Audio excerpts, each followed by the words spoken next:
This is Bad Man Rhythm. BBC Radio 1. Greg James. My record of the week from the horrors to play in just a bit. Also, Paolo Nutini, 10 out of 10, will be on next. Last night was the nationwide premiere of a new film called Life in a Day. You may well have seen some posters in bus stops and stuff on the side of buildings. There's quite a big campaign going on at the minute.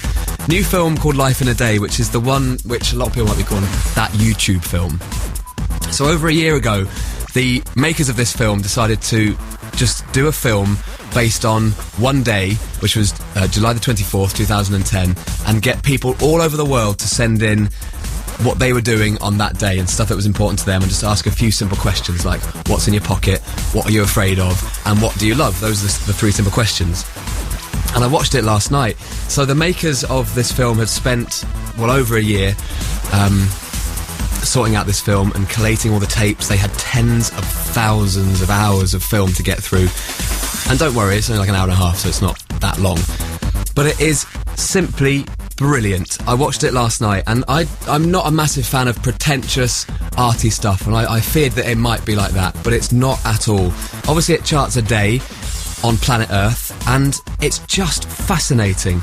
It's honest and gritty, and it's just not pretentious and arty-farty at all. It is just so blooming brilliant. It follows round about, I don't know, 20 to 30 people sort of intimately. But there's so many different snapshots of the planet in this day. So I urge you to watch this. It comes out on Friday. It's just interesting, I think is the best way to say it. It's not Hollywood. There's no big names in it. There's no writers, really. They just put this kind of story together, and they just show you what happens all over the planet on one day in particular. And there are some shocking bits, there are some funny bits, there are some just absolutely beautiful bits, some interesting moments as well. For example, there's a guy who was born in Korea, and he's spent the last 9 years of his life cycling around the world. And he was at the premiere last night, and he seemed like a very nice chap.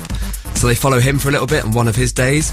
There's a guy in America who was filming himself getting advice off his mum because he fancied a girl that he'd been mates with for a little while, and it charts the whole plot of that, and sort of the bit where he asks her and just goes, I won't give it away anyway. There's some shocking bits, some little gory bits as well, but it is just amazing. You have to see this film. And I actually think that although it's not the most hilarious kind of it's not one of those slapstick kind of rom-coms, but I think that this might be the perfect date film, because the boy or girl you take to see it will go, oh, obviously he's really quite intelligent, in touch with the world, knows what he's on about, quite interesting chap.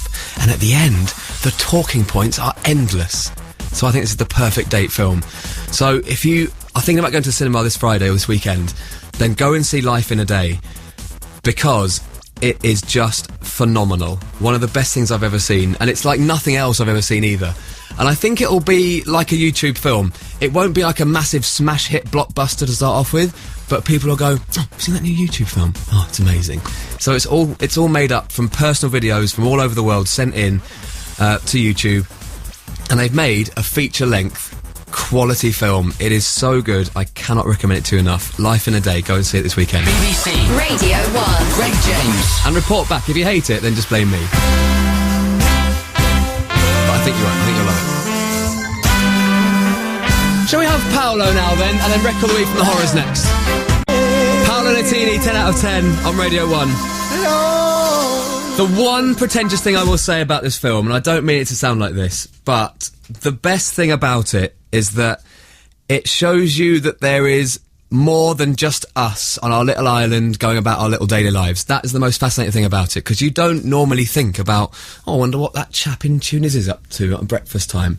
And it shows you, it charts the day, and it shows you a bit of people from England, it shows some people from Africa, it shows some people from India. It's just, it brings the whole world together in one film, and it's just fascinating to see what the rest of the world's up to when we're just pottering around doing our thing every single day. So go and watch it. Life in a Day. It's out on Friday, and you will just love it. I think you really will. You'll find it interesting. Harv on the Wirral. I went last night to see it, Greg. Talked about it till midnight with my wife and had to get up at 5 o'clock. Great film. Totally worth it. So it was very good. There was a Q&A after the film with the producer and director, which was fascinating to watch because they were there, some of the cast were assembled. And then there's always one person that asks the dodgy question. There's always a question like, oh, you don't need to ask that, they've already mentioned it, blah, blah, blah. And this one girl goes, so are there any common themes running through the film? I was like, yes, it's a film about common themes. Like, people are doing the same thing all over the world but in slightly different places. That's the whole point of the film! The director must have gone, sorry, did you not watch the film we just showed you?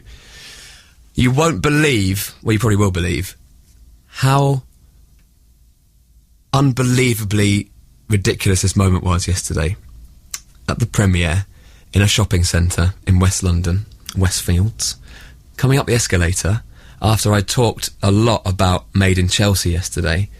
Guess who appeared up the top of the escalator yesterday? You look absolutely amazing. I'm just kind of speechless on just how happy I am and how great things are at the moment. I did a double take, and I was chatting to someone and went, oh my God, they're here. The Made in Chelsea people went last night, and the only guy I think I know his name is Spencer, and I think the girl is Caggie, and I think she was there, and I think it was, I'm not sure who it was, I think it might have been this guy, Hugo. Have you had a nice time this weekend? I had the best time. I've had fun hanging out with you. Me too, it's really nice spending time together. Have I been flirting with you a lot this weekend? You know you have. But that's the thing, when we're together, it's like magnetic. They were there. Oh no, my God, they're here.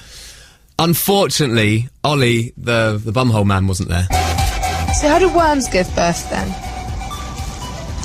Do they make eggs, or do they live bear? Do they what? Live bear, like live bear as in fish, is when they give birth to fish, not eggs. Through their mouths. Fish give birth through their mouths, don't they? Like eggs come out their mouths. No. No, darling. Yeah, they do. No, they have bum holes. No, darling. They're bum holes. Sadly, he wasn't there last night. Would have been a great chat though if he was. Moving on from worms and Life in a Day and all that. Go and see that film, by the way, it's so good. My record of the week is from the Horrors' This Is Still Life.